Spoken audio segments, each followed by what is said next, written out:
The Sportsman's Table is brought to you by the South Carolina Department of Agriculture. Whether you live in South Carolina or coming to vacation, make sure you're purchasing South Carolina-grown farm products. Make sure your food is South Carolina certified. It's a matter of taste.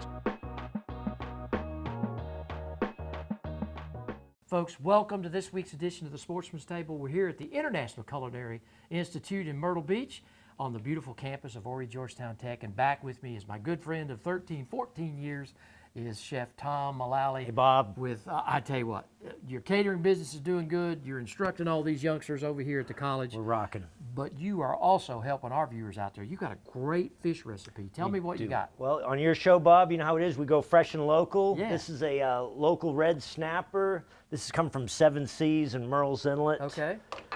Fresh and local. I always tell my students, no bland food allowed. Yeah, there you go. So we got a little salt and pepper going on. Bland food never impresses, as we know. Old school, we love the old cast iron skillets. Oh, yeah. Love to hear that sizzle, get that snapper dancing. A little bit more salt and pepper. So we'll have no bland food allowed. My culinary students won't yell at me, 'cause I'm preaching that to them every day. It just never impresses, as we know. So how light of a sear do you do on this, Tom? This is a fairly thin piece of fish. You know, sometimes it depends on if it came off the tail end or more towards the center would be thick. So this one's probably just going to need about 2 to 3 minutes on each side. Okay. I like to cook a little bit lighter. We've got some warm months every now and then here in South Carolina. So we're going to do seared fresh local snapper. It's going to be over some rice, some fresh local vegetables, and it's going to be topped with a grilled asparagus tomato dill relish. Oh, wow. Good stuff. All right, Tom, what's next? All right, Bob, here we go. We've got our seared local snapper from Murrells Inlet, South Carolina. We're going to pop some rice down. Oh, okay. I always tell my students when I start my plate presentations, I usually go starch first. We'll get a nice little pile going so we can have a little bit of height on the plate. Well, Tom, you know, with you teaching all of these folks over here how to cook for all your years you've done that, of course, I want to let everybody know down there, too, if you're at the beach, you can actually get Tom to cater your event while you're down here, Strand This is Catering. true. This is true. And you do a lot of that, so. I do. I've been with the college for 23 years. I do enjoy teaching students. Us old chefs won't be around forever. You know, I'm trying to sculpt it for the future. And then I've had the catering business for 18 years. Goodness. They keep eating, job security. So the plate is starting to come alive. Oh, wow. Fresh and local is the way to go, as we know. Fresh local yellow squash, carrots. They eat the eyes first, so we're going to liven the plate up.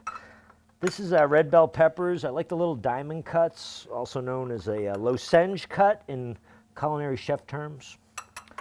But it is pretty stuff. Excellent. So you can see the plate starting to come alive, Bob. We've got our seared red snapper. I like to put a little healthy squeeze of fresh lemon on there as well. Okay, I got you. Citrus always goes well with our fish, as we know. And now we've got some warm months here in South Carolina, so we're going to keep it light. This is a grilled asparagus tomato dill relish. Oh, goodness. Wow. So no heavy cream sauces. You know, we're approaching summer months. Let's keep it light. And it smells awesome. It really does, Tom. It does. Everything you do is great. It really is. I try. That's awesome. Wow. Cool. Seared snapper. That's it. Woo, wow. There we go. Looks good enough to eat. Thank you, my friend. Thank It's you. always good. Thank you for being a guest on the show, okay? And folks, I tell you what, you want more great food and recipes like this, log on to CertifiedSC.com. It is a matter of taste. And you want to learn how to do all this and this guy to teach you? Come on over here to Horry Georgetown Tech at the International Culinary Institute in Myrtle Beach. You can be a student, and I tell you what, you will teach them how to cook. I'll do it. Just like this. We'll be right back here again next week with another great recipe on the Sportsman's Table. To find out more information on supporting local South Carolina farmers and their products, visit CertifiedSC.com. It's a matter of taste.